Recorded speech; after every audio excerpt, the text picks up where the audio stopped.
Kita berdoa sekali lagi sebelum kita masuk dalam acara firman. Bapa di surga, terima kasih bahwa dalam kebaktian ini kami kembali mendapatkan kebebasan untuk membaca, untuk mendengar, untuk mempelajari dan merenungkan sebagian firman Tuhan. Kami titipkan acara firman ini ke dalam tangan Tuhan, baik penyampaiannya maupun penerimaannya. Tolong hamba mudah menyampaikan, berikan kekuatan, jasmani, pikiran, suara, berikan pengurapan, berikan kata-kata, berikan apapun yang dibutuhkan supaya seluruh firman disampaikan dengan baik, dengan benar, dan dengan sejelas-jelasnya. Dan kami berdoa untuk kami semua dalam mendengar, berikan kami kesegaran, berikan kami keterbukaan, berikan kami konsentrasi yang baik dari awal sampai akhir, dan berikan kami terang secukupnya supaya kami bisa mengerti. Dan setelah kami mengerti, tolong supaya kami bukan hanya menjadi pendengar dan pengerti firman, tapi penanggap, berlaku firman, bahkan kalau boleh pemberita firman. Tuhan, kami sadar bahwa dalam setiap acara firman, setan laki-laki pasti bekerja, kuatkan kami menghadapi segala godaan dan serangannya dalam bentuk apapun, jika apapun yang mereka lakukan, biarlah firman tetap bisa disampaikan dan diterima dengan sebaik-baiknya untuk kemuliaan nama Tuhan. Terima kasih Bapa, dalam nama Yesus kami berdoa. Amin.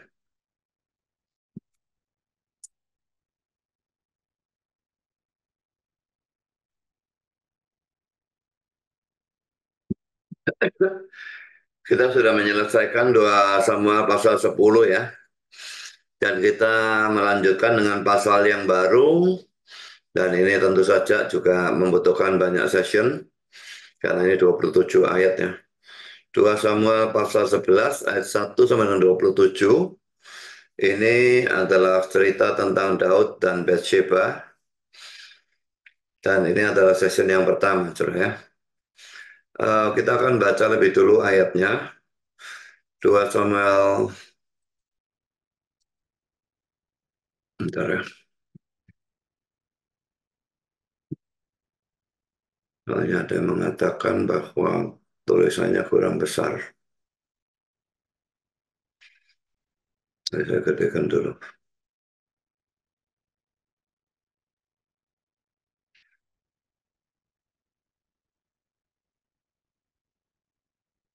2 Samuel 11 ayat 1 sampai 27.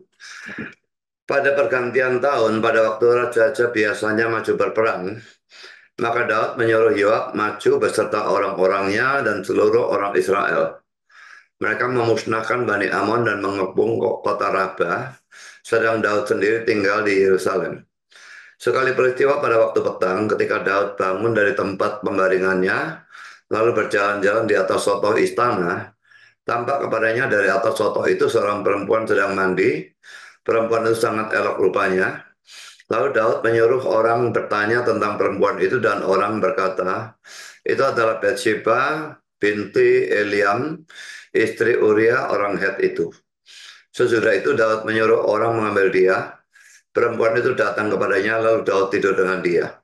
Perempuan itu baru selesai membersihkan diri dari kenajisannya. Kemudian pulanglah perempuan itu ke rumahnya. Lalu mengandunglah perempuan itu dan disuruhnya orang memberitahukan kepada Daud demikian, aku mengandung.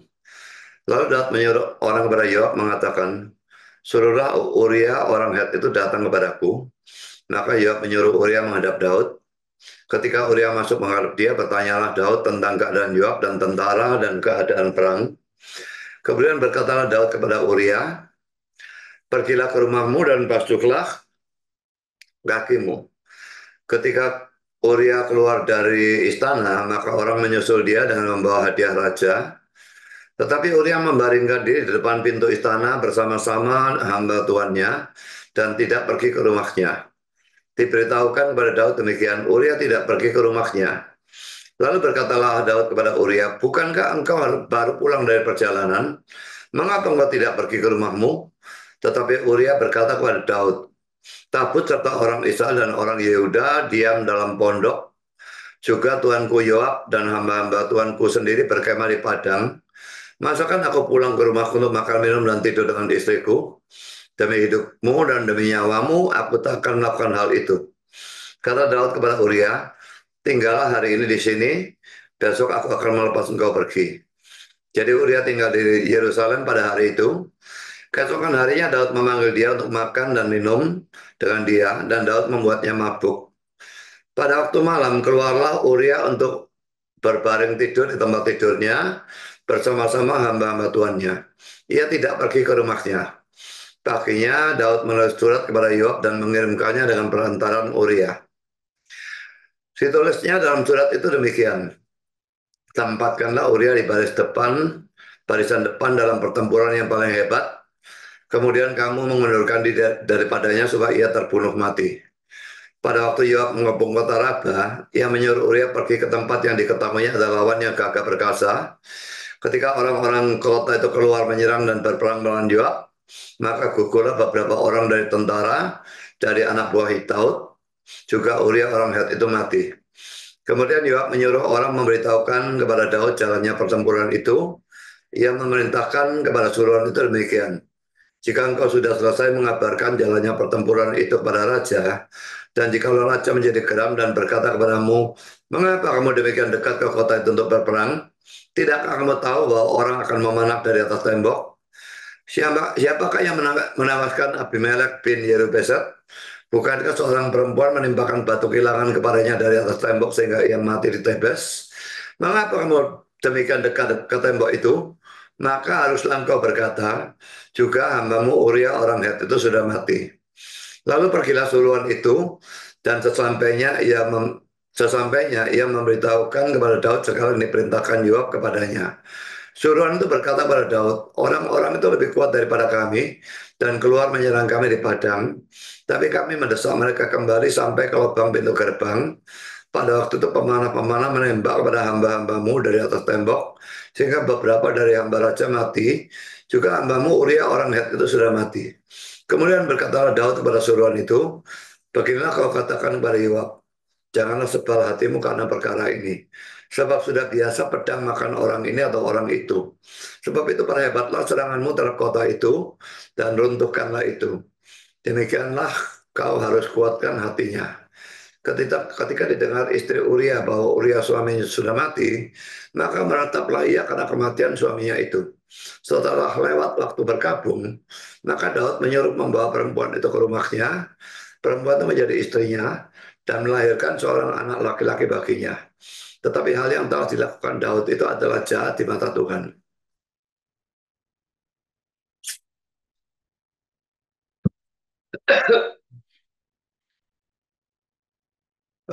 Bagian pertama yang akan saya jelaskan pada musim perang, Daud tidak ikut berperang. Ini kita bisa lihat di dalam ayat 1 ya.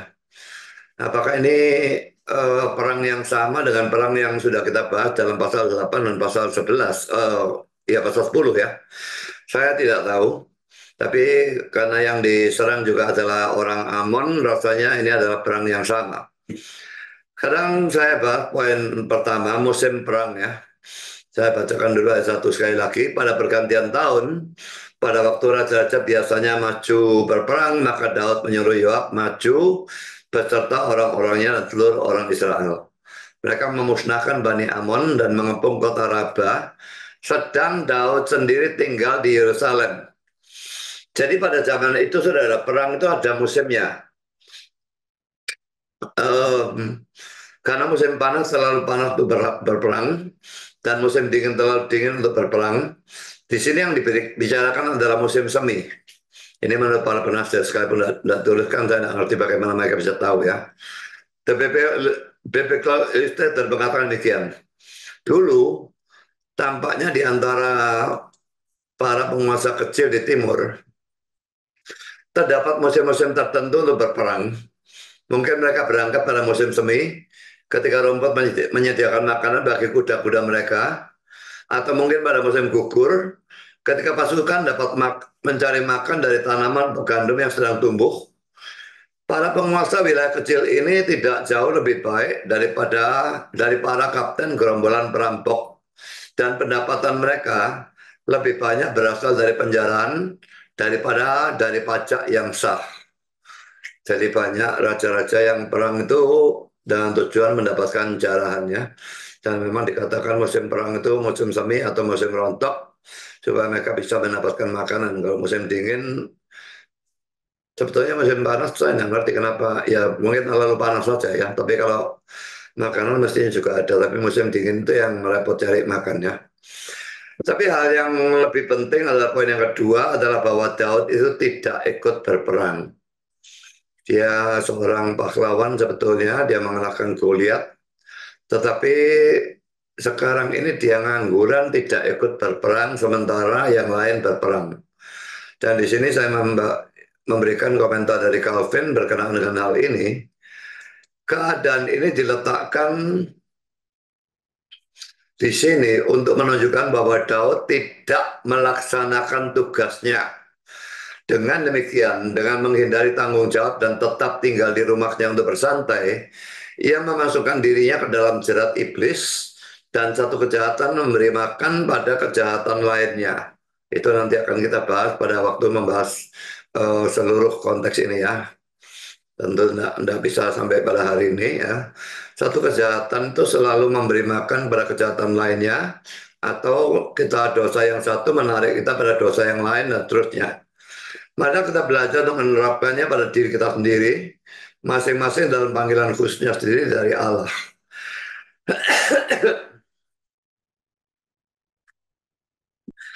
Janganlah kita mencari kenyamanan dan kemewahan bagi diri kita sendiri, atau berusaha untuk menikmatinya dan mengelilingi diri kita dengannya. Tetapi marilah masing-masing membuat dirinya bekerja keras dengan bekerja dengan setia, dalam kurung saya katakan, dan melaksanakan tugas yang ada. Sekarang ini boleh dikatakan tiap hari berkhotbah, ya kecuali minggu.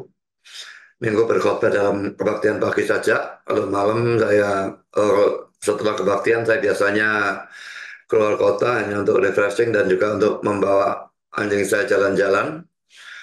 Tetapi pada hari-hari biasa, boleh dikatakan setiap malam saya khotbah. Kalau Selasa dan Kamis ada kelas PA dan ada kelas berbayar. Kalau tidak ada kelas berbayar, tidak ada PA, hari Senin, hari Rabu, hari Jumat, Sabtu, maka saya berkhotbah di TikTok. Dan saya berkhotbah di TikTok itu selang-seling ya. Kalau hari ini memberitakan Injil, khotbah yang penginjilan, besoknya khotbah yang eksposisi, dan demikian terus bergantian dan eksposisi berseri ya. Karena saya sudah menyelesaikan kitab Maleakhi, dan lalu sekarang kitab Yakobus sudah hampir selesai juga. Jadi sudah banyak session yang saya lakukan di dalam TikTok, dan ini membuat diri saya bekerja keras, bekerja dengan setia, seperti yang Calvin katakan ini. Dan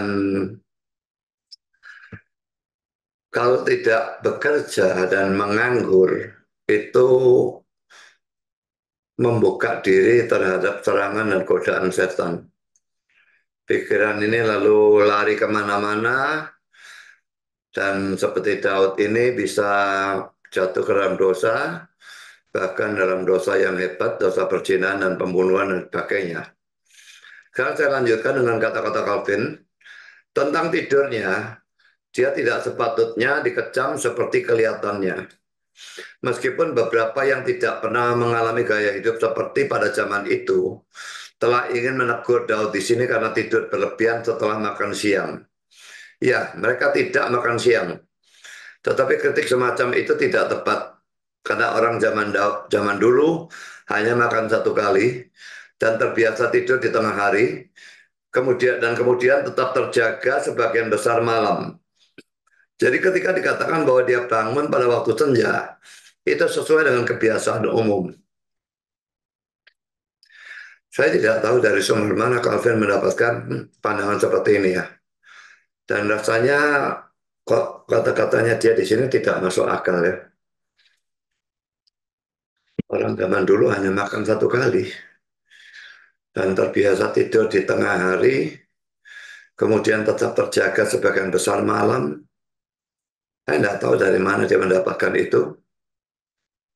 Dan saya tidak terlalu percaya, tetapi ya saya kira ya Calvin juga tidak sembarangan ngomong mestinya ya. Tapi saya tidak tahu sumber mana ya. Lalu saya berikan komentar dari Jameson, Foster, dan Brown. Sedang Daud masih tinggal di Yerusalem. Pada saat para raja pergi berperang, Raja Daud tetap tinggal di rumah karena kemalasan atau memuaskan diri sendiri. Dugaan yang terakhir umumnya diterima karena memberikan solusi yang sebenarnya, kunci untuk memahami kejahatan yang dilakukannya. Saya kira kalau untuk memuaskan diri sendiri itu tidak ya tujuannya, karena dia tidak menduga hal itu sebetulnya kan ya. Tapi karena kemalasan itu jelas sangat memungkinkan. Tapi dalam kemalasan itulah lalu serangan setan itu masuk dan dia lalu melihat seorang perempuan sedang mandi dan itu membawa dia ke dalam dosa perzinahan lalu disusul ke dosa pembunuhan dan sebagainya. Sekarang saya berikan komentar dari Matthew Henry. Pertama, pengabaian atau kelalaian terhadap pekerjaan atau urusannya. Ketika seharusnya dia berada di luar negerinya bersama pasukannya di Medan. Di medan pertempuran ya. Bertempur dalam peperangan Tuhan, dia menyerahkan hal itu kepada orang lain dan dia sendiri tinggal di Yerusalem. Ayat 1. Daud pergi sendiri ke perang dengan orang Aram. Bentar ya. Ini mau terjemahnya mungkin ada yang salah ya. Enggak ya. Tapi keperangan rasanya aneh. Saya tambahkan saja ke Medan supaya lebih enak bunyinya ya. 2 Samuel 10 ayat yang ke-17. Jika dia berada di posnya sekarang di depan pasukannya, dia akan terhindar dari godaan ini. Ketika kita keluar dari jalur kewajiban kita, kita berada di jalur godaan. Jadi saudara, sibukkan diri saudara dengan pekerjaan yang baik ya. Itu bisa berupa olahraga, itu bisa berupa saudara bekerja untuk mencari nafkah, itu bisa berupa pelayanan atau belajar firman atau apapun juga yang lain.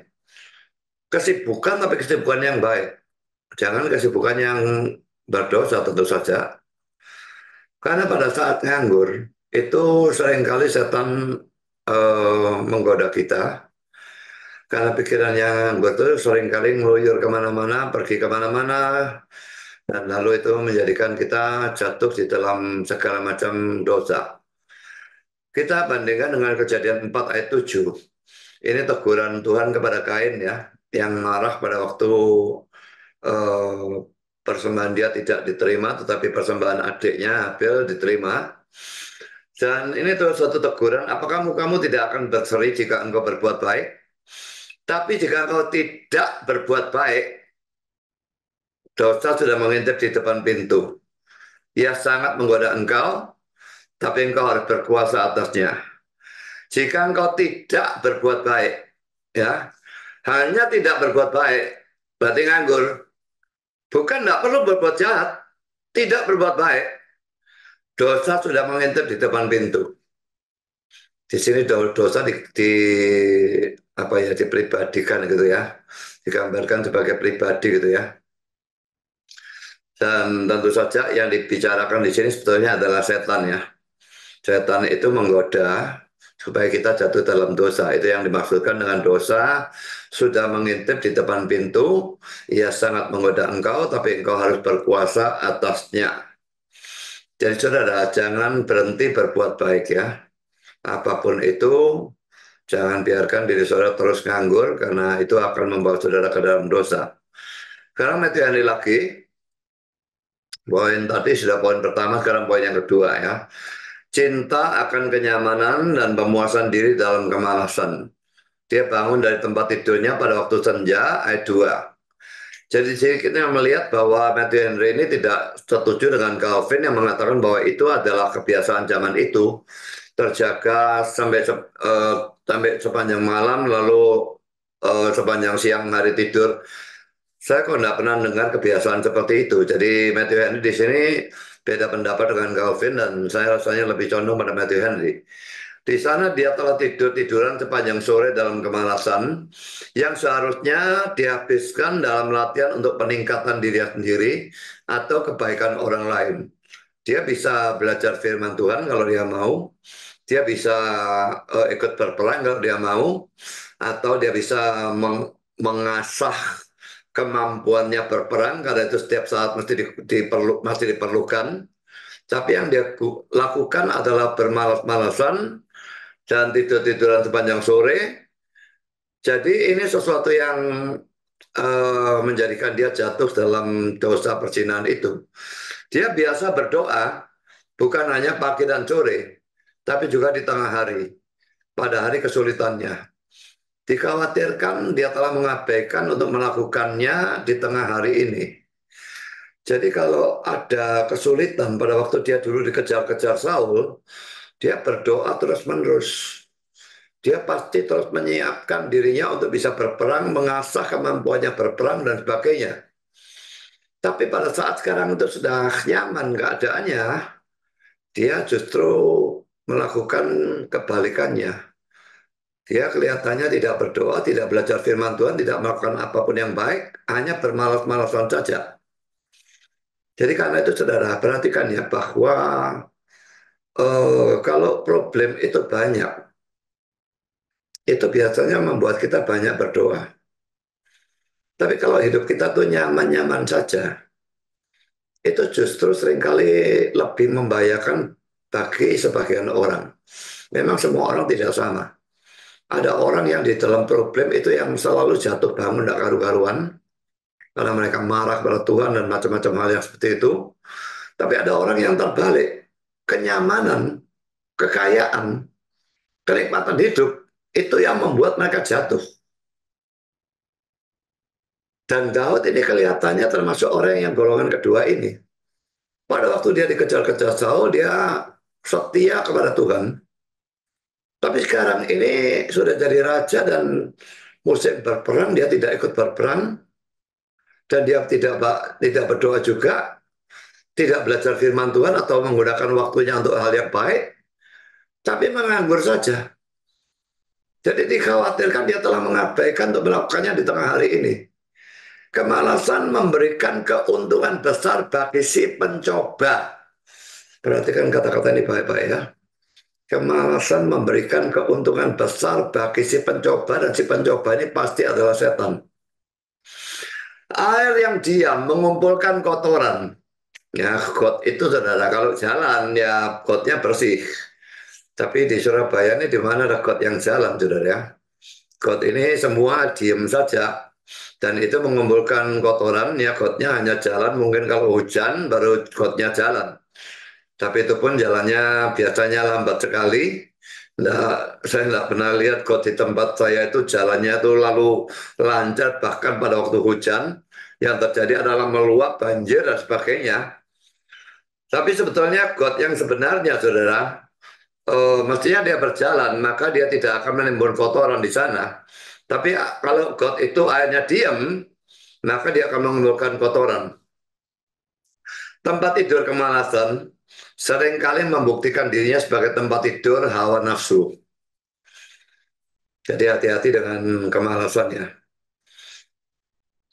Memang kalau saya berbaring di tempat tidur, saya main TikTok, itu lain ceritanya. Karena itu bukan kemalasan, hanya untuk main TikTok lebih enak tidur, ya saya tidur. Tapi kalau saya memang khotbah di TikTok, saya tidak di tempat tidur, saya duduk di tempat ini juga. Dan saya menggunakan komputer juga.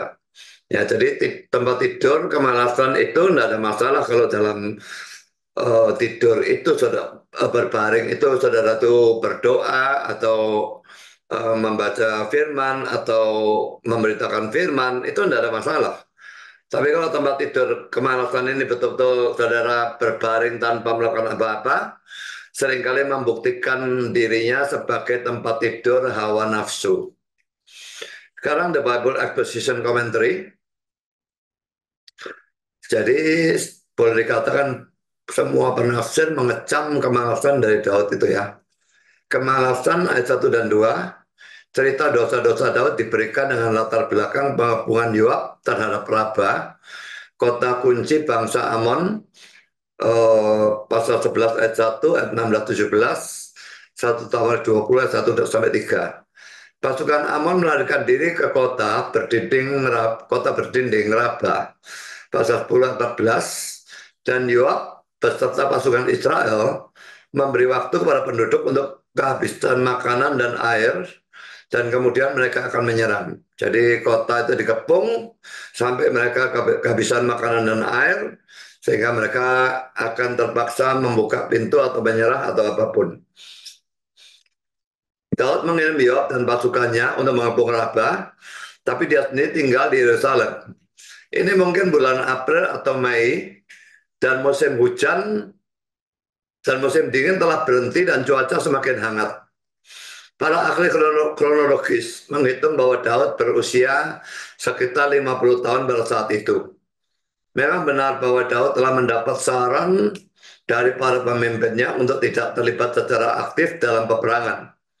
2 Samuel 21 ayat 15-17. Tapi dia bisa saja bersama pasukannya untuk membantu mengembangkan strategi dan memberikan kepemimpinan moral.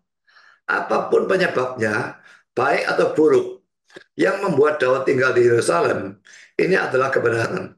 Setan menemukan sesuatu yang kerusakan atau kehancuran bagi tangan-tangan yang malas untuk melakukan sesuatu.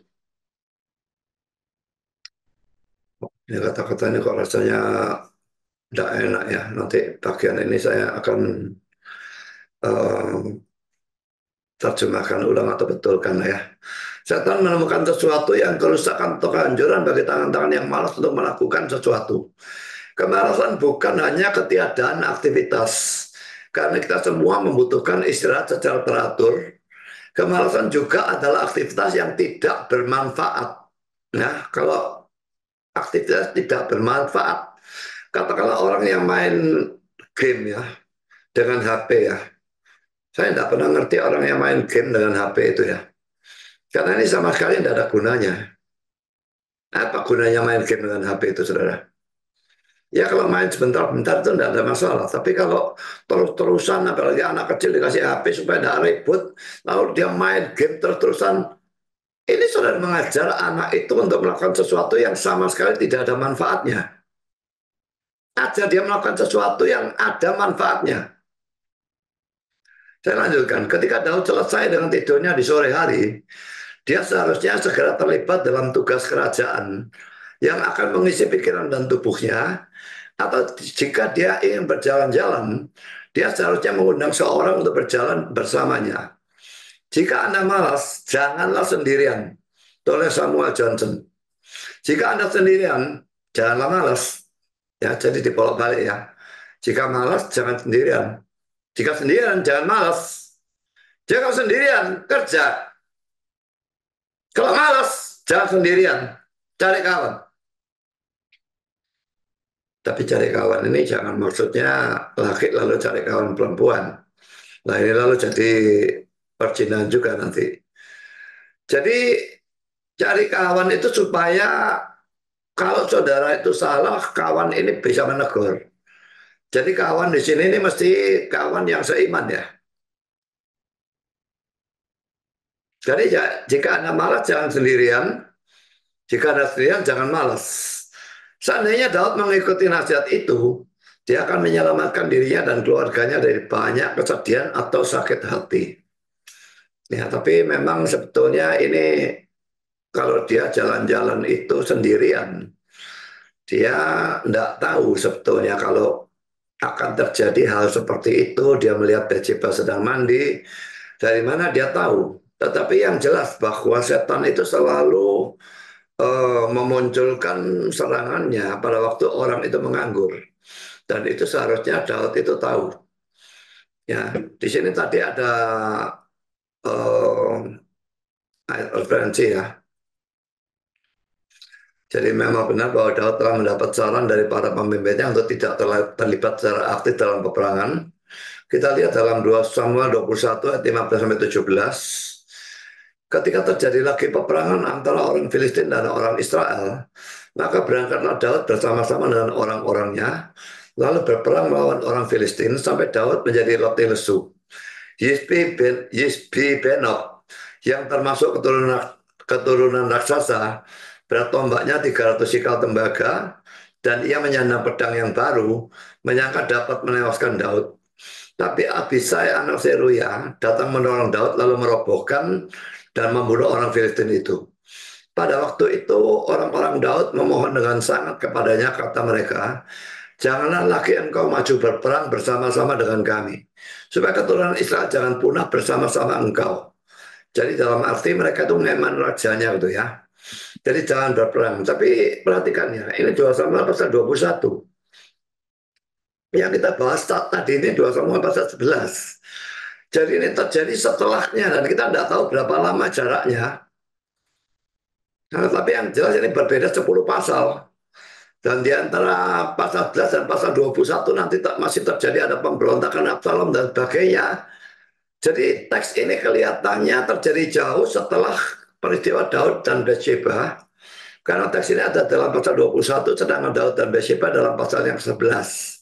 Jadi menurut saya ini tidak cocok kalau dijadikan sebagai ayat referensi di sini. Ya, di sini ini semua menurut saya tidak cocok ya. Sekarang saya lanjutkan ya. Kita mulai masuk dalam urusan Daud dan Bathsheba. Poin yang kedua ya. Siapa yang bersalah lebih dulu? Daudnya atau Bathshebanya? Kita baca ayat 2 dan ayat 3.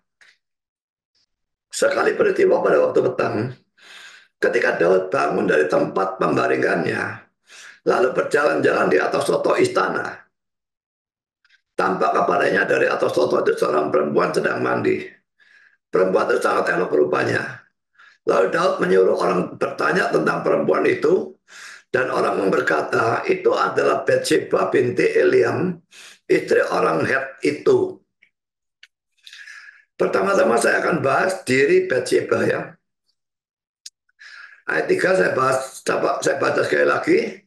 Lalu Daud menyuruh orang bertanya tentang perempuan itu, dan orang berkata, itu adalah Bathsheba binti Eliam, istri Uria orang Het itu. Adam Clark mengatakan demikian, putri Eliam, jadi binti itu anak perempuan ya, anak perempuan dari Eliam ya. Putri Eliam, kalau anak laki itu cuma Ben ya, dalam bahasa Arab itu, dalam bahasa Ibrani itu Ben ya, tapi ini perempuan ya. Saya lupa kalau perempuan itu apa dalam bahasa Ibrani, saya tidak ingat lah ya. Tapi yang ini kira-kira diambil dari bahasa Arab ya. Karena bahasa Indonesia ini banyak kata-kata diambil dari bahasa Arab karena pengaruh dari agama Islam. Putri Eliam disebutkan dalam 1 Tawar 3 ayat 5 sebagai Amiel. Ya, jadi Eliam, Amiel, sebuah kata dengan makna yang sama, umat atau bangsa dari Allahku. Jadi Am itu umat atau bangsa dalam bahasa Ibrani. El itu Allah, Eli itu Allahku. Jadi umat atau bangsa dari Allahku, atau ya mau dibolak-balik Eliam maupun Amiel itu kan dibolak-balik saja ya.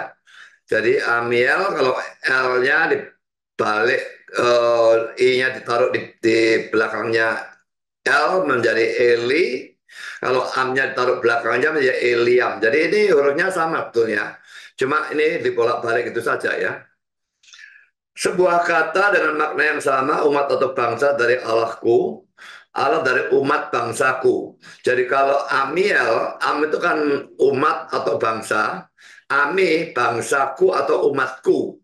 Nah, El itu Allah, jadi Allah dari umat atau bangsaku. Tapi kalau Eliam, El itu Allah, Eli itu Allahku, Am itu bangsa. Jadi Allahku dan benar ya. Allah dari umat atau bangsaku, atau umat atau bangsa dari Allahku ya. Jadi kalau umat atau bangsa dari Allahku ini Eliam. Tapi kalau Allah dari umat atau bangsaku, ini Amil. Nama ini menyatakan perjanjian. Aku akan menjadi Allahmu, kami akan menjadi umat atau bangsamu. Jadi yang penting Eliam dan Amiel itu sama. Ini bukan bertentangan antara ayat 3 ini dengan 1 Tawarik 3 ayat yang kelima. Albert Bahn juga mengatakan seperti itu. Eliam atau Amiel. 1 Tawarik 3 ayat 5.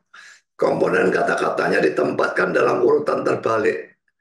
Bathsheba adalah cucu perempuan dari Ahitofel. 2 Samuel 23 ayat yang ke-34. Sekarang nanti kita akan baca ayat ini ya, tapi saya berikan kutipan-kutipan ini yang semuanya mirip ya. Jamieson, Fausset, and Brown. Bukankah ini Bathsheba? Bathsheba putri dari sumpah, itu arti namanya ya. Atau Batshua.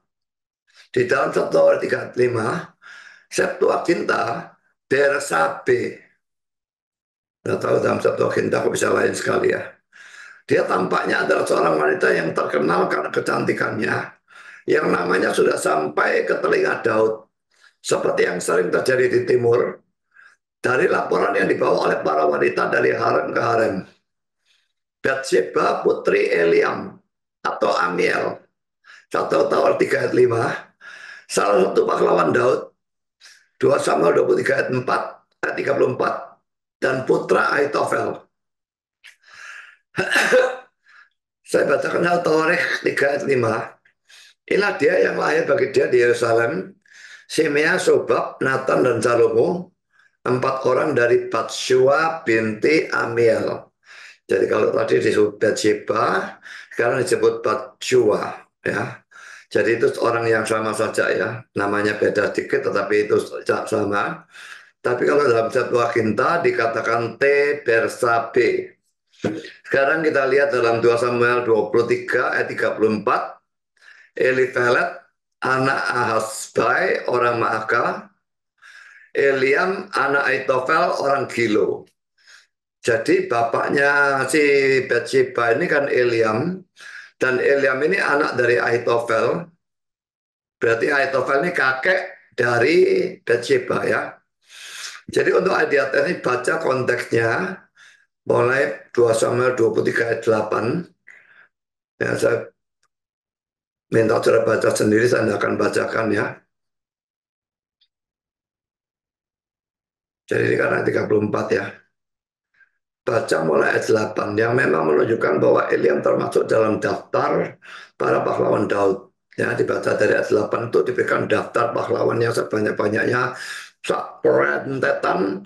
Lalu bagian ini menunjukkan Eliam, dan karena itu Eliam ini sebetulnya termasuk juga daftar para pahlawan. Bukan cuma Uria suami dari Bathsheba yang adalah pahlawan dalam tentara Daud, tapi juga Eliam jadi bapaknya Bathsheba itu juga ya. The Bible Exposition Commentary, dari silsilah singkat yang diberikan, Daud seharusnya menyadari bahwa Bathsheba adalah cucu perempuan Ahitofel, penasihat kesayangannya atau penasihat favoritnya. 2 Samuel 23 ayat 34 dan 16 ayat 23. Tidak heran Ahitofel berpihak pada Absalom ketika dia memberontak melawan ayahnya dan merebut kerajaan. Jadi rupanya Ahitofel ini dendam karena cucunya diajak berzina oleh Daud, dan juga cucu menantunya dibunuh, sehingga dia itu berpihak pada Absalom ketika dia itu Absalom memberontak melawan Daud dan merebut kerajaan. Sekarang kita lihat 2 Samuel 16 ayat 23. Pada waktu itu nasihat yang diberikan Ahitofel adalah sama dengan petunjuk yang dimintakan daripada Allah. Demikian dinilai setiap nasihat Ahitofel baik oleh Daud maupun oleh Absalom. Karena kita lihat dalam 2 Samuel 2, pasal 15 ayat 12 dan 31, ketika Absalom hendak mempersembahkan korban, disuruhnya datang Ahitofel orang Gilo itu, penasihat Daud dari Gilo kotanya. Demikianlah persepakatan gelap itu menjadi kuat dan makin banyaklah rakyat yang memihak Absalom. Ketika kepada Daud dikabarkan demikian, Ahitofel ada di antara orang-orang yang bersepakat dengan Absalom. Maka berkatalah Daud, gagalkanlah kiranya nasihat Ahitofel itu, ya Tuhan. Di sini kita melihat sesuatu yang aneh ya. Dalam urusan Ahitofel dengan Daud itu jelas Daud yang salah. Dia berzina dengan cucunya Ahitofel, membunuh cucu menantunya. Jadi yang benar sebetulnya kan Ahitofel kan. Tapi tetap doa Daud ini gagal. Kan akhirnya nasihat Ahitofel itu dijawab oleh Tuhan. Kalau tidak salah menggunakan orang yang namanya Husai. Dan Ahitofel yang tahu nasihatnya itu sebetulnya benar di apa ya di, diabaikan oleh Absalom, dan Absalom lebih menuruti nasihat Husai.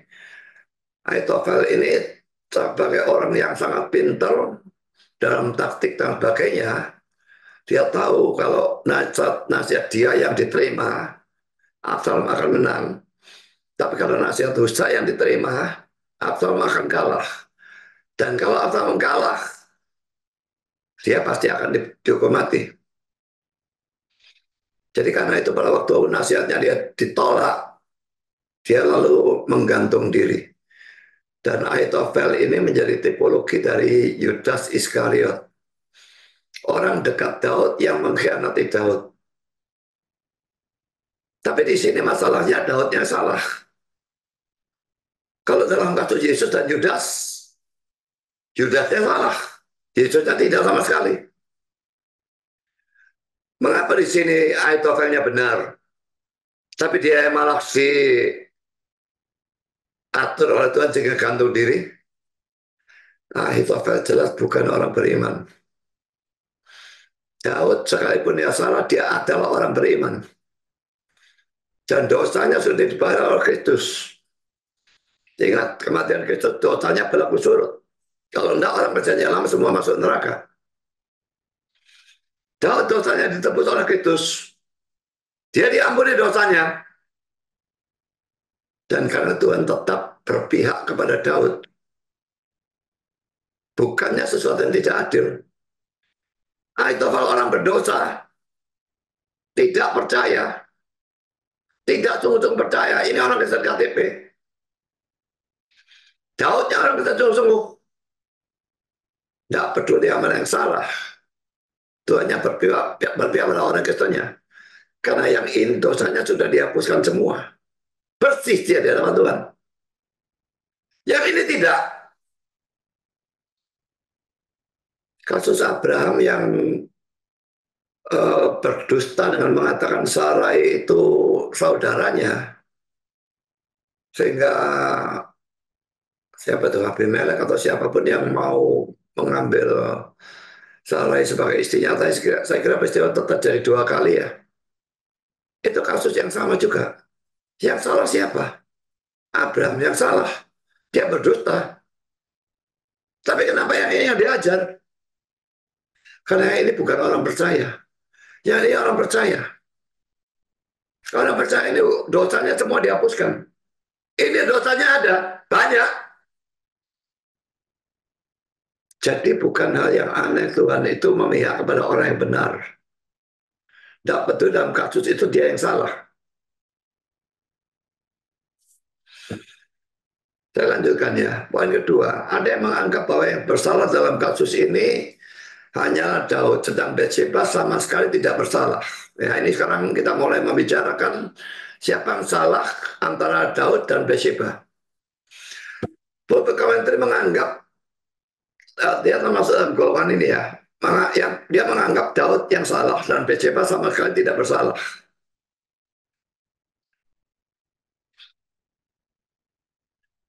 Ketika terbangun, Daud berjalan bolak-balik di atap rumahnya yang datar.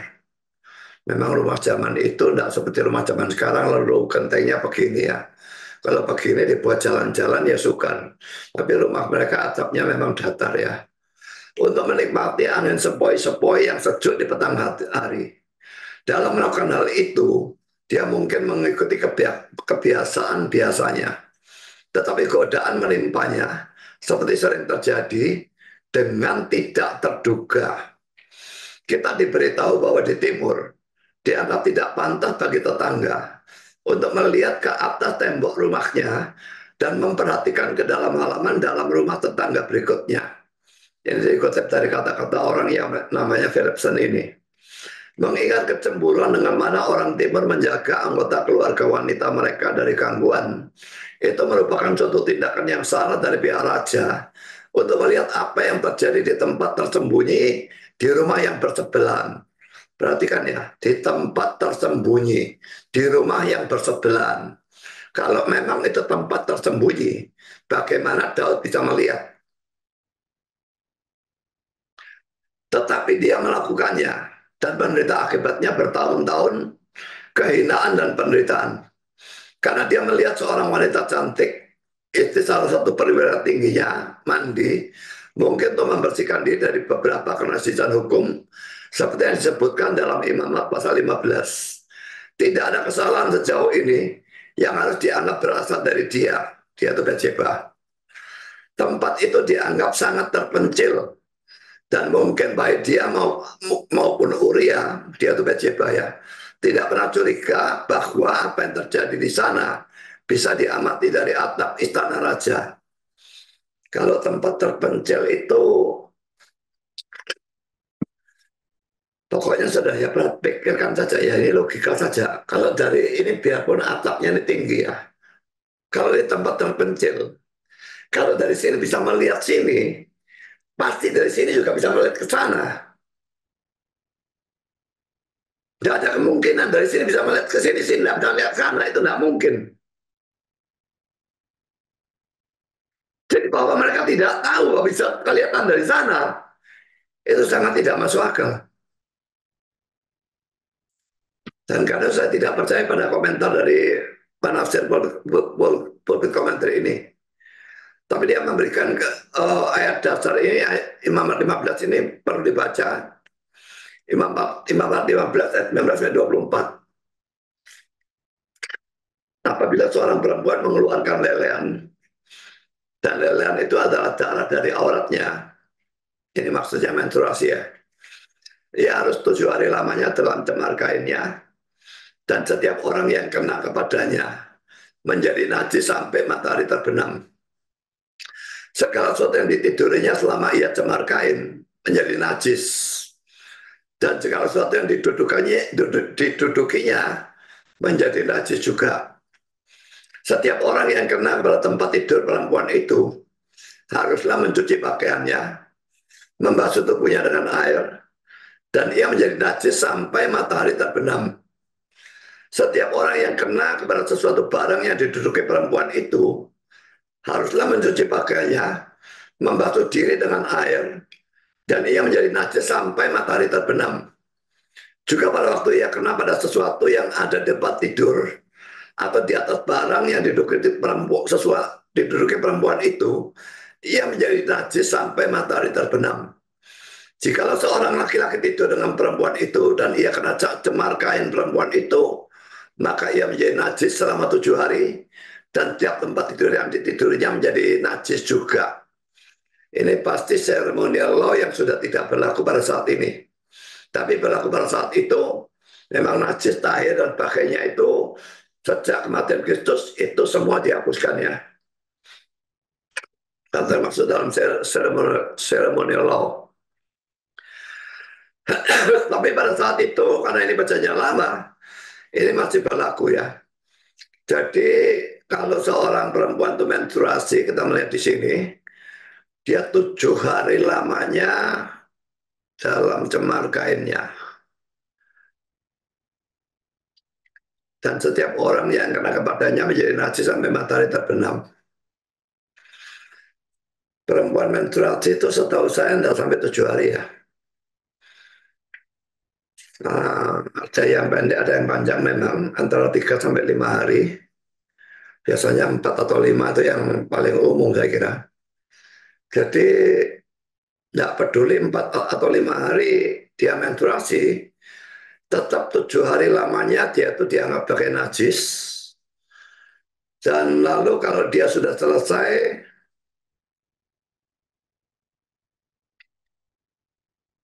belum dibicarakan di sini, ya.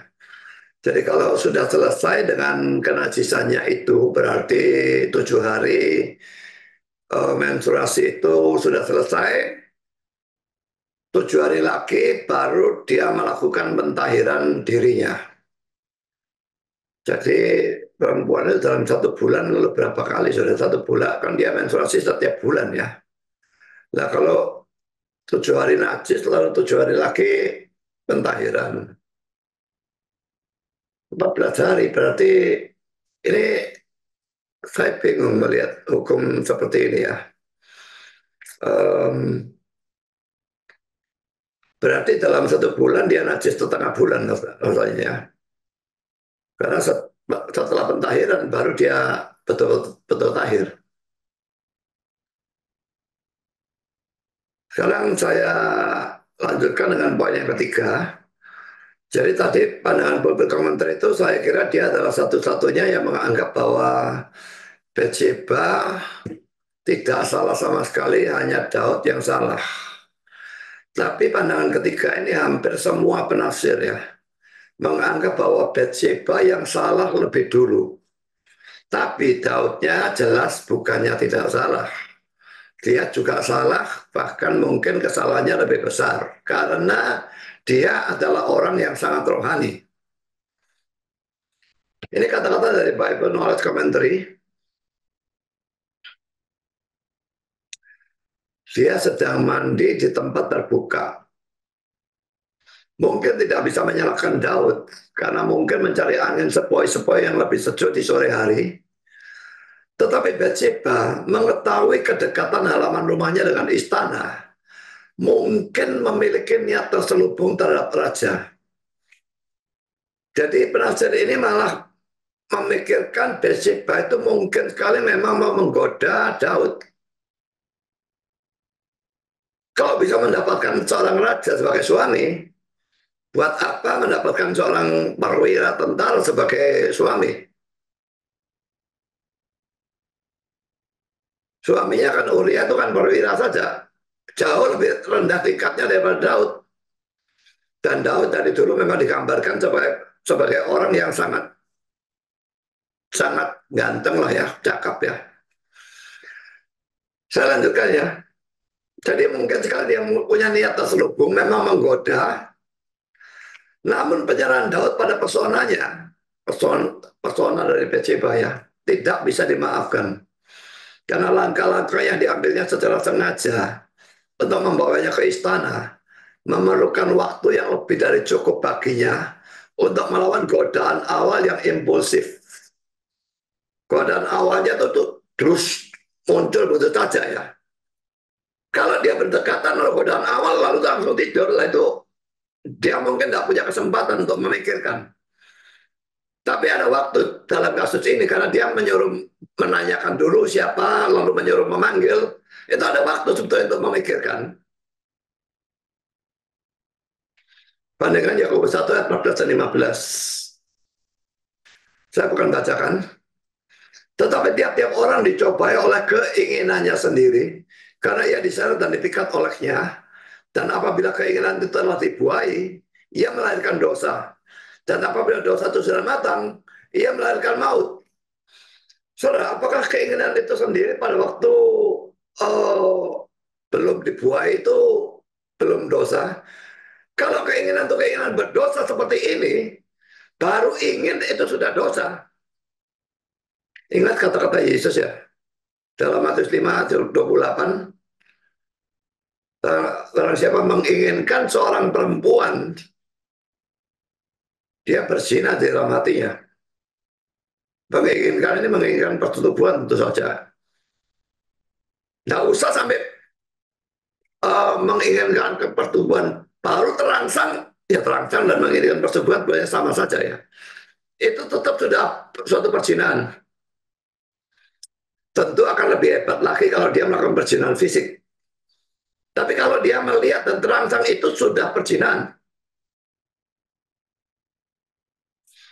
Sekarang saya akan mengutip kata-kata Wycliffe Bible Commentary. Meskipun Daud dianggap bertanggung jawab atas dosa tersebut, Bathsheba juga tidak bebas dari kesalahan. Dia datang dipanggil Daud itu ya, atas permintaannya, tampaknya tanpa keraguan. Maksudnya dia sebagai istri orang itu diminta datang ke istananya Daud. Ini kan dia mestinya, kalau dia istri yang setia bersuami ya, dia mestinya ada kecurigaan, ada apa rajanya memanggil dia.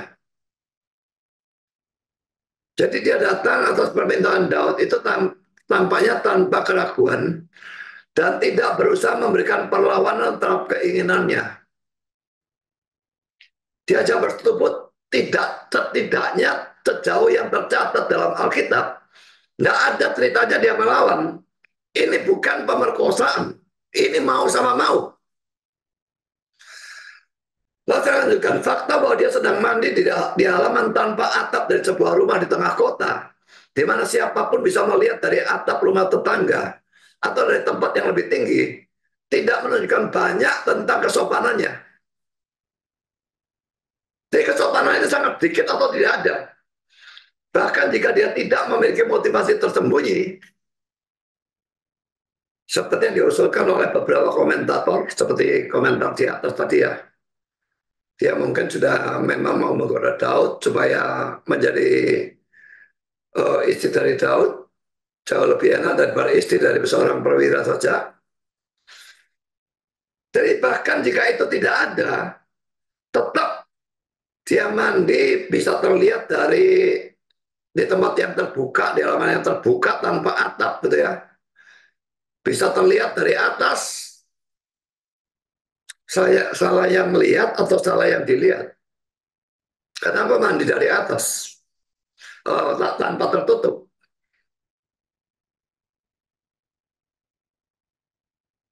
Saya pernah waktu kecil ya, melihat seorang perempuan sedang mandi.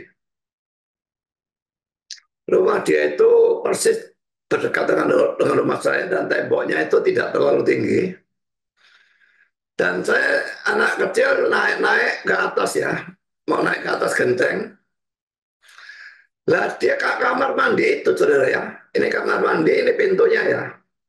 Dia bukan menutup pintunya seperti ini. Kalau menutup pintu seperti ini, saya di sini, saya tidak akan bisa melihat. Dia menutup pintunya tuh ke sini. Di sini ada tembok. Memang orang dari rumah ke sini tidak bisa melihat dia. Karena pintunya ditaruh ke sini. Tapi dari sini, terbuka dengan jelas. Saya naik genteng bukan maksud mengintip dia, saya masih anak kecil kok. Saya melihat dia, dan dia begitu melihat dia langsung jongkok. Sekarang siapa yang salah dalam kasus seperti itu? Siapa yang menyuruh dia mandi dengan jadi kamar mandinya itu tidak ada gentengnya, cuma ada pintunya. Kenapa tidak ditutup? Jadi pada waktu saya naik genteng dan saya melihat, bukan kesalahan saya, kesalahan dia. Dan sama saja di sini. Jadi yang tadi Bob Kamati mengatakan tempat terpencil dan sebagainya itu bagi saya omong kosong.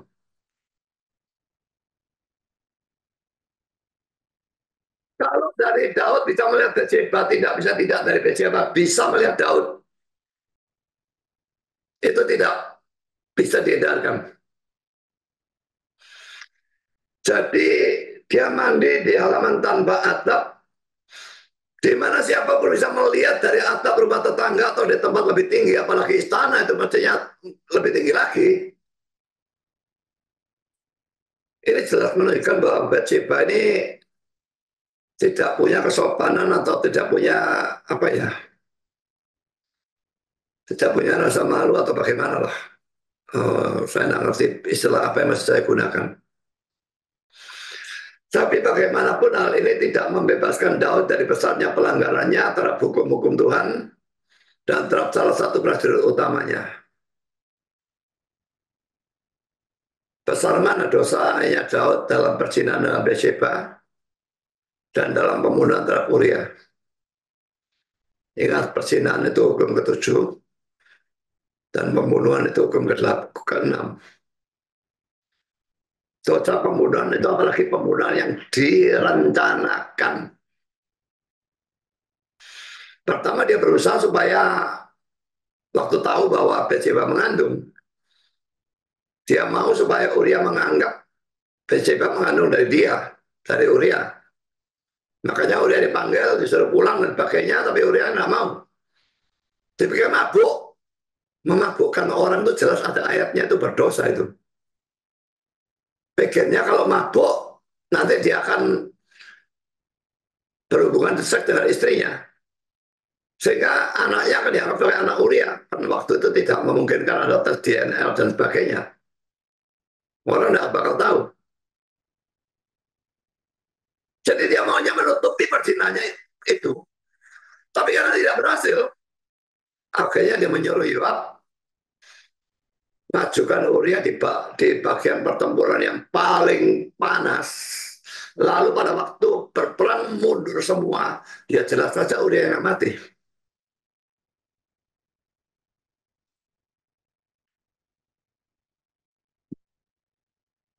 Sudah jelas bahwa dosa perzinahan itu besar, tetapi dosa pembunuhan terhadap Uria, apalagi pembunuhan berencana seperti itu, jauh lebih besar lagi.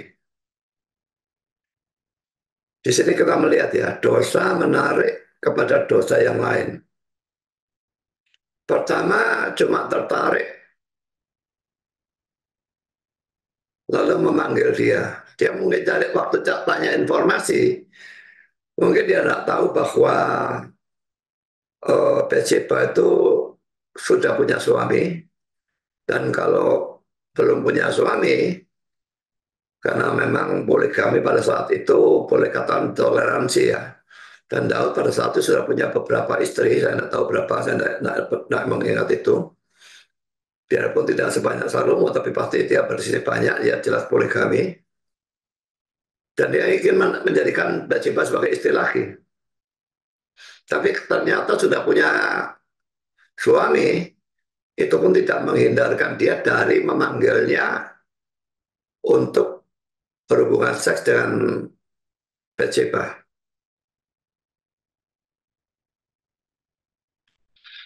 Jadi kalau dari komentar dari Wycliffe ini, memang Bathsheba jelas-jelas juga bersalah, bahkan sangat bersalah dalam urusan mandinya, dan dipanggil itu dia mau tanpa keraguan, diajak Pak hubungan seks tidak ada perlawanan sama sekali, berarti dia mau sama mau. Jadi bukan hanya Daud yang berzina, Bathsheba-nya juga berzina, dia bukan diperkosa. Tapi Daudnya jelas juga lebih salah lagi, khususnya dalam membunuh Uria. Seandainya dia cuma berzina dengan Bathsheba, Bathsheba tidak mengandung dan sebagainya, maka ya perzinahan itu tentu tetap dosa, tapi itu tidak separah pada waktu dia membunuh Uria dengan pembunuhan berencana. Jadi yang sudah perlu pikirkan adalah dosa menarik pada dosa. Dari kepingin terjadi perzinahan, dari perzinahan terjadi tindakan memabukkan orang dan sebagainya, lalu akhirnya tidak berhasil, terjadi pembunuhan berencana. Dosa selalu menyeret kepada dosa yang lain. Kata jangan mau percaya pada waktu setan berkata berbuat dosa cuma satu ini saja.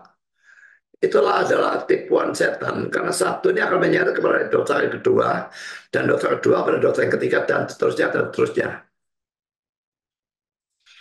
Dosa itu seperti putaran airnya, menghisap saudara makin lama makin dalam. Sekarang kata-kata dari Adam Clark, dia melihat seorang wanita mandi atau membersihkan diri. Bagaimana mungkin wanita yang anggun akan mengekspos dirinya sendiri di tempat di mana dia bisa terlihat dengan begitu sepenuhnya dan terbuka? Apakah dia tidak tahu bahwa setidaknya dia terlihat dari teras raja? Apakah tidak ada rencana di balik semua ini? Laki-laki saudara Adam Clark ini punya pandangan sama seperti penafsiran tadi ya. Sangat mungkin dia memang merencanakan itu. Sengaja menggoda Daud. Kalau dipanggil, dia berhubungan seks dengan sukarela supaya dia menjadi istri Daud.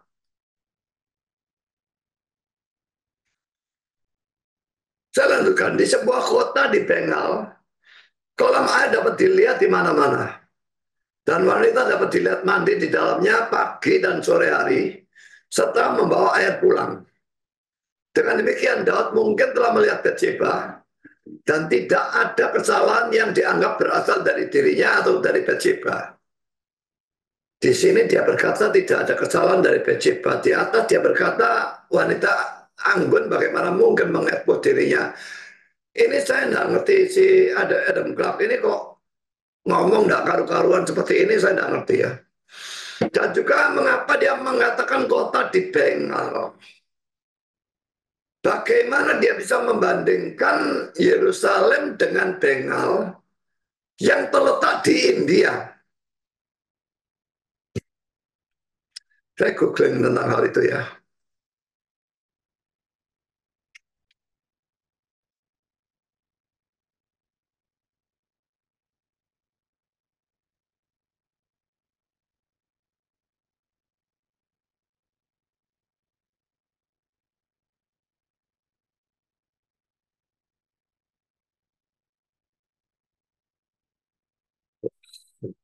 Terlihat nih.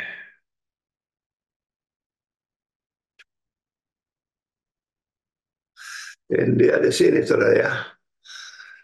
Ini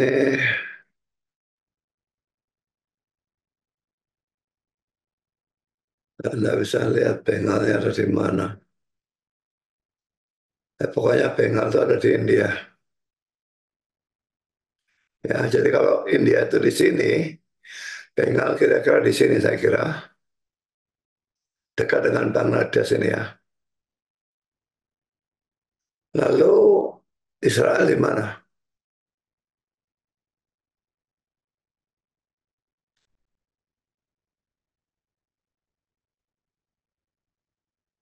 Mana Israelnya nih? Ini ya, Israel di sini ya. Di sini Israel. Jauh sekali cara dari sini ke sini. Dan apa hubungannya dengan Bengal? Apakah memang ada uh,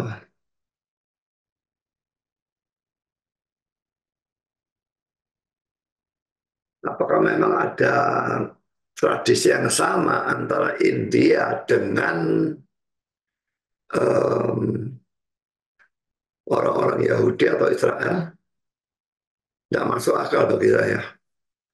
Kalau Arab dengan Israel itu banyak tradisi yang sama. Karena memang mereka letaknya berdekatan. Tapi India dengan Israel itu mustahil. Jadi saya tidak habis pikir mengapa dia menggunakan sebuah kota Bengal, kota kolam air dapat dilihat di mana-mana. Dan wanita dapat dilihat mandi di dalamnya pagi dan sore hari. Ini tidak usah di Bengal, di Bali juga ada, saudara. Saya pernah lihat kok. Perempuan mandi, kelihatan jelas sudah. Bagi mereka biasa.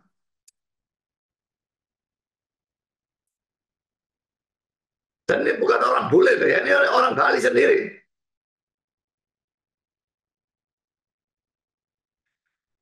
Nah, tapi belakangan Adam Clark ini berkata bagi berikut.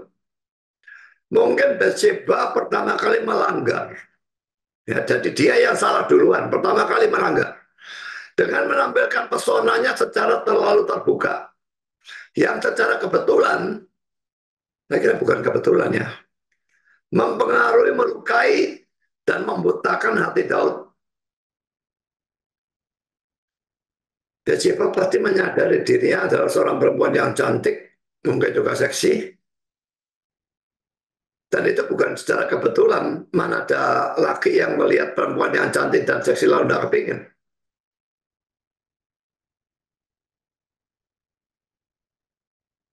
Apalagi dia pasti tahu Daud itu punya banyak istri, berarti pasti Daud itu punya nafsu seks yang tinggi. Nggak mungkin dia nggak tahu rajanya itu poligami.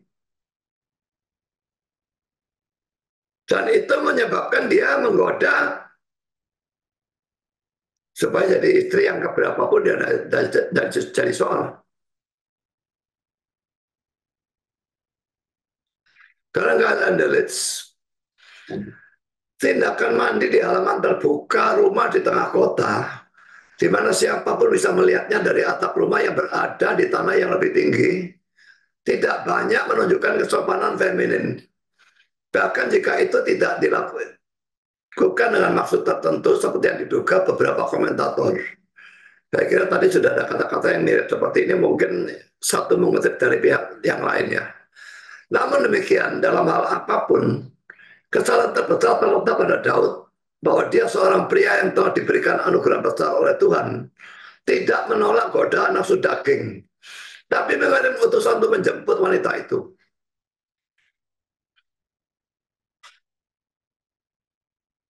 Kalau di dalam cuma perzinahan itu ya, saya tidak uh, bisa mengatakan bahwa siapa yang salahnya lebih besar. Bathsheba jelas salah duluan. Dan Daud itu orang laki-laki yang normal, saudara. Seandainya dia itu banci atau bagaimana, lah itu lain ceritanya. Tapi dia laki-laki yang normal. Bagaimana bisa seorang laki-laki normal tidak tertarik dan tidak terangsang melihat orang perempuan cantik dan seksi telanjang?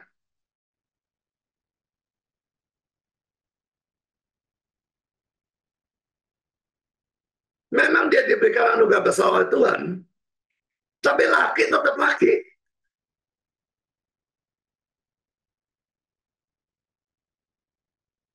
Dan juga setiap orang punya kelemahan sendiri, dan Daud mungkin punya kelemahan di dalam hal ini.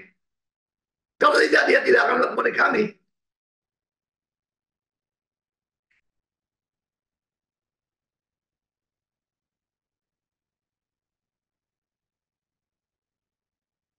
Jadi kalau dalam urusan hanya perzinahannya, saya mengatakan kesalahan mereka itu sebetulnya sama.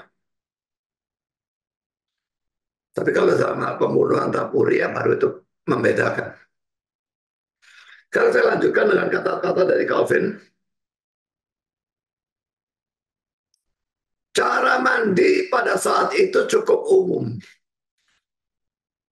Dan jika seseorang mengecam Bathsheba karena mandi secara terbuka ya. Bagaimana dengan Susana? Tentang siapa kita membaca hal yang sama? Susana 5 ayat 15 Apokripa.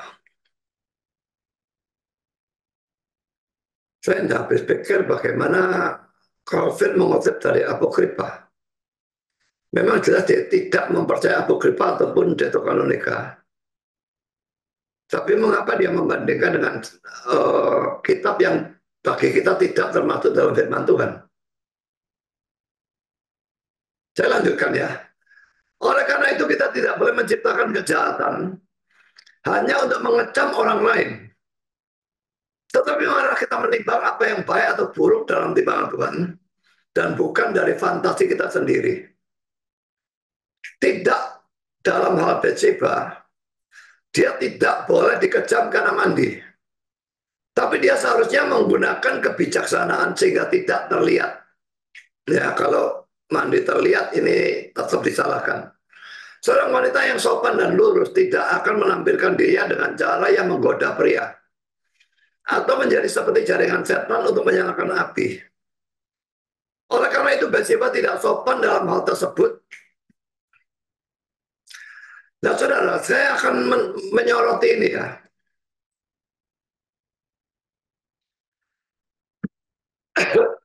Saya membaca dari handphone ya. Karena dalam handphone saya mendownload itu kanonikanya Katolik. Kalau di dalam downloadan dari handphone ini Susana langsung pasal 13, tidak ada pasal-pasal yang lain. Jadi dengan judul Kisah Susana dan Daniel. Pasal 13 itu ayat 1 sampai ayat 64. Dan saya akan bacakan, saudara perhatikan apakah ini sama kasusnya dengan ini atau tidak. Adalah seorang orang diam di Babel, Yoyakim namanya. Ia mengambil seorang istri yang bernama Susana, anak Hilkiah. Istrinya itu amat sangat cantik dan takut akan Tuhan. Karena orang tuanya benar, maka anak mereka dididik menurut Taurat Musa. Adapun Yoyakim adalah amat kaya dan dimilikannya sebuah taman yang berdekatan dengan rumahnya. Oleh karena ia paling terhormat di antara sekalian orang, maka orang-orang Yahudi biasa berkumpul padanya. Nah, dalam tahun itu ada dua orang tua-tua dari antara rakyat ditunjuk menjadi hakim. Tentang mereka itulah Tuhan telah berfirman, kefasikan telah datang dari Babel, dari kaum tua-tua, dari para hakim yang berlagak mengemudi rakyat. Orang-orang tua-tua itu sering mengunjungi rumah Yoyakim, tempat setiap orang yang mempunyai suatu perkara datang kepada mereka. Apabila menjelang tengah hari rakyat sudah pergi, masuklah Susana untuk berjalan-jalan di taman suaminya.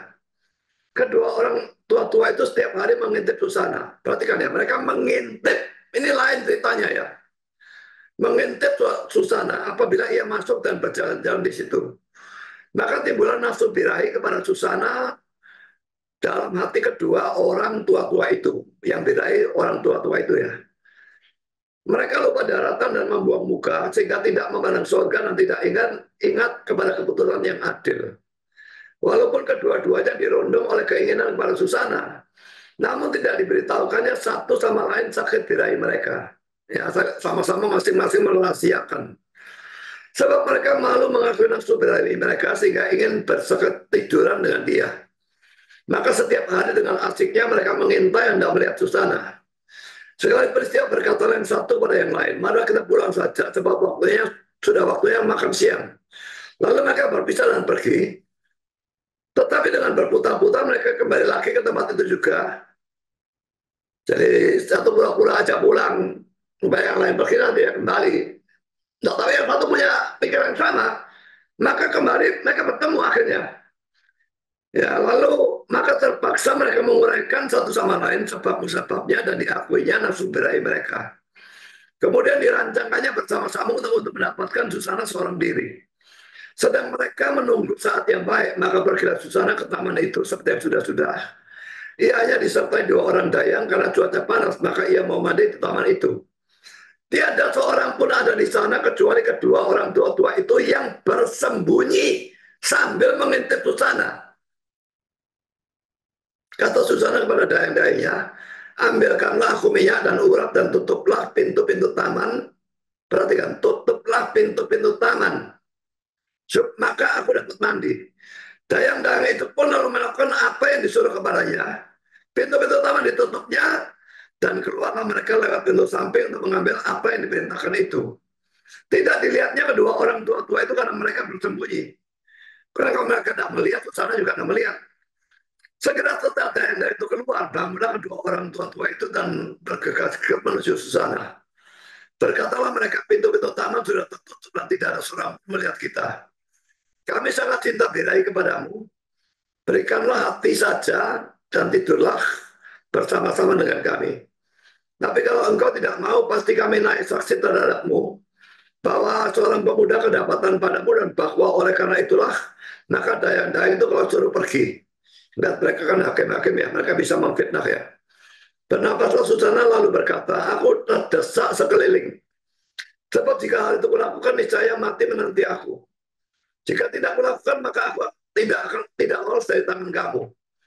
Namun demikian lebih baiklah aku jatuh dalam tangan kamu dengan tidak berbuat demikian daripada berbuat dosa di hadapan Tuhan.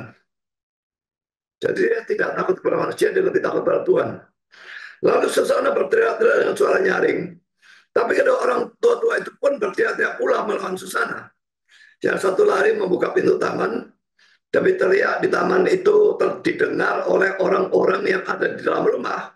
Bergegas-gegaslah masuklah mereka, bergegas-gegas masuklah mereka lewat pintu samping untuk melihat apa yang terjadi dengan Susana. Setelah kedua orang tua-tua itu memberikan keterangan-keterangan, maka amat malulah para pelayan, sebab belum pernah hal semacam itu dikatakan tentang Susana. Ketika keesokan harinya rakyat berkumpul lagi pada Yoyakim suami Susana, datang pula kedua orang tua-tua itu penuh dengan angan-angan fasik dan Susana untuk membunuh dia. Di depan rakyat mereka berkata, suruhlah ambil Susana anak Hilkia, istri Yoyakim. Maka diambillah dia. Datanglah Susana dengan disertai orang tuanya, anak-anaknya dan kaum kerabatnya. Susana sangat cerita dan cantik parasnya. Kedua orang jatuh menyuruh tanggalkan layak Susana, sebab ia berlayak. Dan tidak tahu layak itu apa.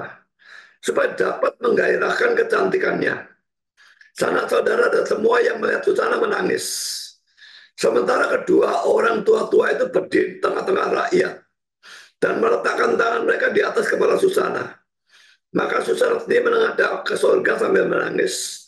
Sebab hatinya tetap percaya pada Tuhan. Kemudian kata kedua orang tua-tua itu, sedang kami berdua saja berjalan di taman. Masuklah ia bersama dengan dua sahaya. Lalu pintu-pintu taman itu ditutup dan suruhnya sahaya itu pergi. Lalu datang seorang pemuda yang bersembunyi di situ kepadanya dan berbaring sertanya. Ketika kami yang ada di sudut taman melihat kefasikan itu, maka berlari-lari kami kepada mereka. Walaupun kami melihat mereka tidur bersama-sama di sana, namun kami tidak dapat menangkap pemuda itu karena ia lebih kuat daripada kami. Ia membuka pintu lalu melarikan diri. Tapi dia ini kami pegang dan kami menanyakan siapa pemuda itu. Ia tidak mau memberitahu kami, inilah kesaksian kami. Jadi sekalipun di sini ada dua saksi, dua-dua saksi dusta ya. Himpunan rakyat percaya akan mereka, karena mereka adalah orang tua di antara rakyat dan hakim. Lalu hukuman mati dijatuhkannya kepada Susana. Maka berserulah Susana dengan suara nyaring, Allah yang kekal, yang mengetahui apa yang tersembunyi dan yang mengenal segala sesuatu sebelum terjadi. Engkau pun tahu pula bahwa mereka ini memberi kesaksian palsu terhadap aku. Sungguh aku mati meskipun tidak melakukan sesuatu pun dari apa yang mereka bohongi aku. Maka Tuhan mendengarkan suaranya. Ketika Susana dibawa keluar untuk dihabisi nyawanya, maka Allah membangkitkan roh suci dari seorang anak muda, Daniel namanya. Berserulah ia dengan suara nyaring, aku ini tidak bersalah terhadap darah perempuan itu. Maka segenap rakyat berpaling kepada Daniel, katanya, apakah maksudnya yang kau katakan itu? Daniel pun lalu berdiri di tengah-tengah mereka, katanya, demikian bodohkah kamu, hai orang Israel? Adakah kamu menghukum seorang putri Israel tanpa pemeriksaan dan tanpa bukti? Kembali ke tempat pengadilan sebab kedua orang itu memberikan kesaksian palsu terhadap perempuan ini. Bergegas kembali rakyat, lalu orang tua-tua itu berkata pada Daniel, kemarilah duduklah di tengah-tengah kami dan beritahukanlah kami. Sebab Allah telah menganugerahkan kepadamu martabat orang tua-tua. Lalu kata Daniel kepada orang-orang yang ada di situ, pisahkanlah mereka berdua itu jauh-jauh. Maka mereka akan kuperiksa. Setelah mereka dipisahkan satu sama lain, maka Daniel memanggil seorang di antara mereka dan berkata kepadanya, hai engkau yang sudah berubah dalam kejahatan, sekarang engkau ditimpa dosa-dosa yang dahulu telah kau perbuat. Dengan menjatuhkan keputusan-keputusan yang tidak adil, dengan menghukum orang yang tidak bersalah, dan melepaskan orang yang bersalah. Meskipun Tuhan telah berfirman, orang yang tak bersalah dan orang benar janganlah kau bunuh. Oleh sebab itu jika engkau sungguh-sungguh melihat dia, katakanlah di bawah pohon apakah telah kau lihat mereka bercampur? Salah orang tua-tua itu di bawah pohon mesui. Kembali Daniel berkata, takutlah engkau mendusta'i kepalamu sendiri. Sebab malaikat Allah sudah menerima firman dari Allah untuk membelah engkau. Setelah orang itu disuruh pergi, Daniel pun lalu menyuruh bawa yang lain kepadanya. Kemudian berkata Daniel kepada orang itu, hai keturunan kanan dan bukan keturunan Yehuda, kecantikan telah menyesatkan kau dan nafsu birahi telah membengkokkan hatimu. Kamu sudah biasa berbuat begitu dengan putri-putri Israel. Dan mereka pun terpaksa menuruti kehendakmu karena takut. Tapi putri Yahudi ini, Yehuda ini tidak mau mendukung kebajikanmu, tidak mau mendukung kebajikanmu. Oleh sebab itu katakanlah kepadaku, di bawah pohon apakah telah kau dapati mereka bercampur? Saud orang tua-tua itu di bawah pohon berangan. Ini caranya mendeteksi ya, yang mana apakah kesaksian mereka itu benar. Dipisahkan, lalu ditanya. Ini tanya pertanyaan yang sama, jawabannya berbeda. Tadi pohon mesui, sekarang pohon berangan. Kembali Daniel berkata, takutlah engkau mendustai kepalamu sendiri. Sebab mereka tahu sudah menunggu-nunggu dengan pedang terlurus untuk membahan engkau, supaya membinasakan engkau. Maka berseru-serulah seluruh himpunan itu dengan suara nyaring. Mereka memuji Allah yang menyelamatkan siapa saja yang berharap kepadanya. Serentak mereka bangkit melawan kedua orang tua-tua itu. Sebab Daniel telah membuktikan dengan mulut mereka sendiri bahwa mereka telah memberikan kesaksian palsu. Lalu mereka diperlakukan sebagai mereka sendiri mau mencelakakan sesamanya. Sesuai dengan Taurat Musa, kedua orang itu dibunuh. Demikianlah pada hari itu diselamatkan darah yang tak bersalah.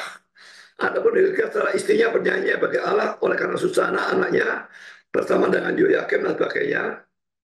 Saya tidak usah baca sampai akhir. Ya, ya cuma tinggal beberapa ayat tapi tetap tidak perlu ya. Jadi saudara, pertama Calvin menggunakan apokripa. Kedua, cerita tentang Susana ini sangat berbeda dengan Daud dan Bathsheba ya. Dua orang itu bersembunyi, Susana suruh menutup pintu, dua orang itu mengintip. Susana tidak tahu, memang tidak tahu. Dan lalu mereka memaksa Susana dengan mengancam supaya mau berhubungan dengan mereka. Kasusnya sangat berbeda menurut saya. Bathsheba mandi terang terbuka. Dia bisa melihat, bukan mengintip. Jadi bagaimana ini bisa dikatakan cara mandi pada satu cukup umum, dan jika seorang mengecam Bathsheba karena mandi pakai mana dan Susana, tentang siapa kita membuat hal yang sama. Ini hal yang tidak sama. Saya tidak berpikir bagaimana Calvin bisa mengatakan kata-kata seperti ini. Bagi saya sama sekali tidak masuk akal.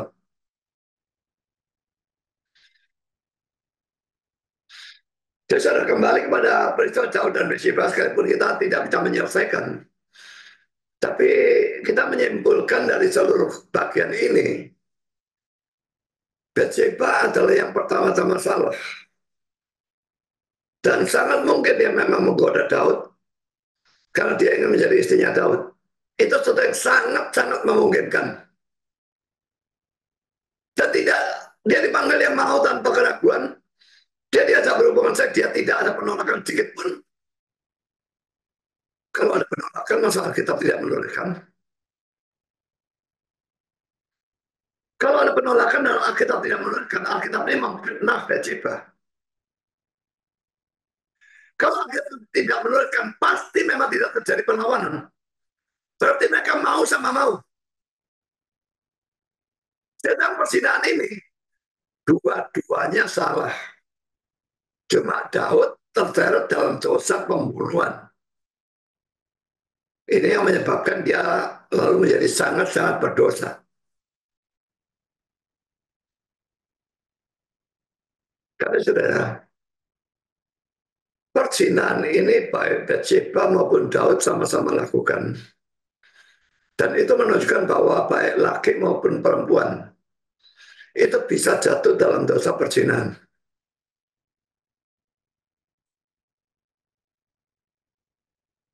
Jadi jangan remehkan dosa ini.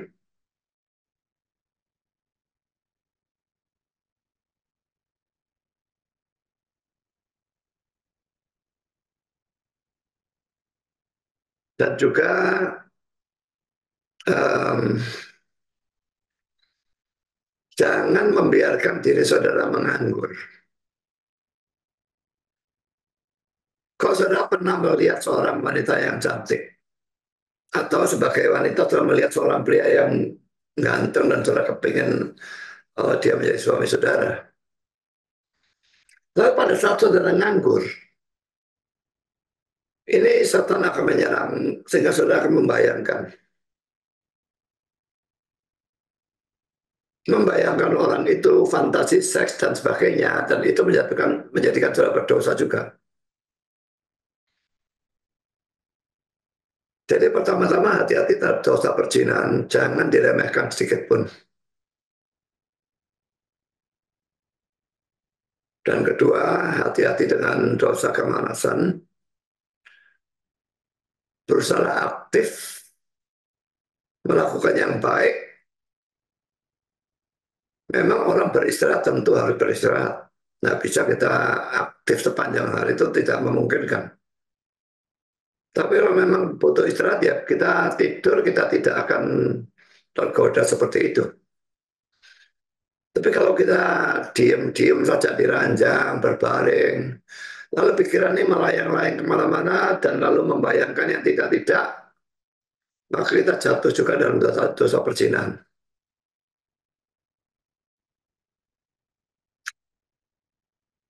Usahakan kedua hal itu dan kiranya Tuhan memberkati saudara. Amin.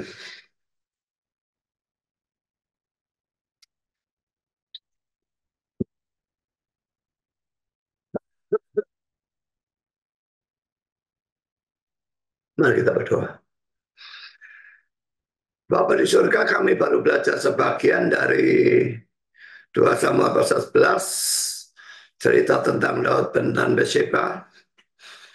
Tapi kami sudah belajar beberapa hal yang penting tentang bahayanya orang yang bermalas-malasan menganggur tanpa melakukan sesuatu apapun yang baik, sehingga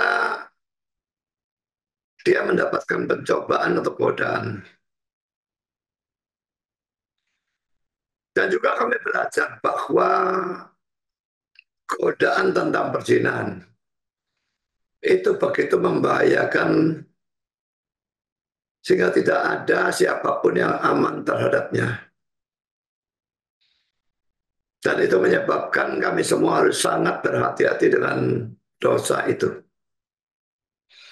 Karena daya tarik seorang perempuan terhadap laki-laki dan sebaliknya itu bisa begitu kuat sehingga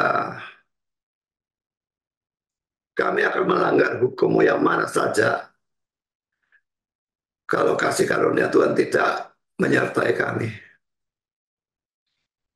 Usaha kami sendiri tidak akan cukup. Kami berdoa supaya Engkau memberikan kami kasih karunia supaya kami tidak terjatuh dalam dosa itu.